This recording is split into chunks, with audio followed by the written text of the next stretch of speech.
একতলা, পেছনে হচ্ছে জামালপুর হসপিটালে।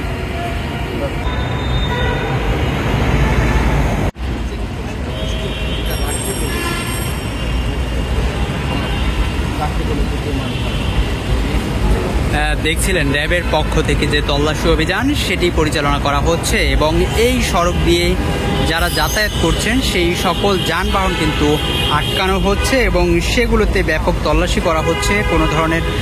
মাদকদ্রব্য বা অপরাধমূলক কর্মকাণ্ডে ব্যবহৃত কোনো মালামাল বা অন্য কিছু রয়েছে কিনা সেই দিকটি লক্ষ্য রেখেই র্যাবের এই তল্লাশি অভিযান পরিচালনা করা হচ্ছে, যেমনটি আপনারা দেখতে পাচ্ছেন। সংযুক্ত রেখেছিলাম উত্তরা হাউস বিল্ডিং এলাকা থেকে, এখানে কিন্তু র্যাবের যে চেকপোস্টটা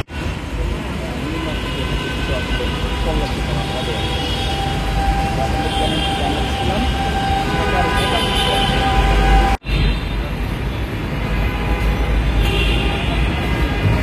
ঈদকে সামনে রেখে মূলত কোনো অবৈধ মালামাল, অস্ত্র বা কোনো মাদকদ্রব্য নিয়ে যাওয়া হচ্ছে কিনা সেই বিষয়টি লক্ষ্য রেখে র্যাবের ব্যাপক তল্লাশি অভিযান গত কয়েকদিন যাবতীয় রাজধানী জুড়ে আমরা দেখতে পাচ্ছি। এই মুহূর্তে রাজধানীর যে হাউস বিল্ডিং এলাকা রয়েছে সেই এলাকায় প্রতিটি গাড়ি কিন্তু থামিয়ে র্যাবের পক্ষ থেকে তল্লাশি করা হচ্ছে এবং সেই গাড়িতে অপরাধমূলক কর্মকাণ্ডে ব্যবহৃত কোনো মালামাল বা কোনো অস্ত্র বা অন্য কোনো কিছু রয়েছে কিনা সেই দিকটি থেকে কিন্তু নজর দেওয়া হচ্ছে।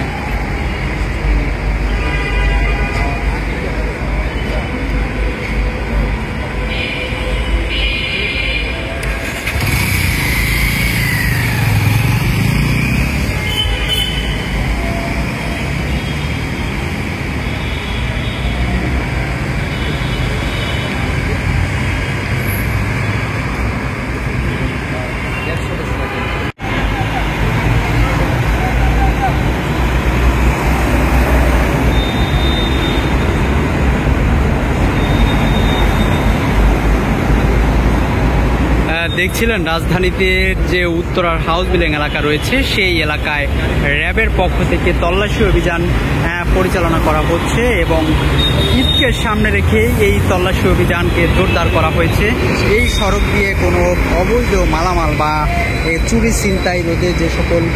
কার্যক্রম রয়েছে সেই সকল কার্যক্রমে কোনো মালামাল বহন করা হচ্ছে কিনা বা কোনো মাদকদ্রব্য বহন করা হচ্ছে কিনা সেই দিকটি লক্ষ্য রেখে র্যাবের যে তল্লাশি অভিযান সেই তল্লাশি অভিযান এই উত্তরার যে হাউস বিল্ডিং এলাকা রয়েছে সেই এলাকায় পরিচালনা করা হচ্ছে এবং এই সড়ক দিয়ে যে সকল যানবাহন যাতায়াত করছে সেই সকল যানবাহনকে আটকে কিন্তু ব্যাপক তল্লাশি পরিচালনা করা হচ্ছে যে ঈদকে সামনে রেখে কোনো অবৈধ মালামাল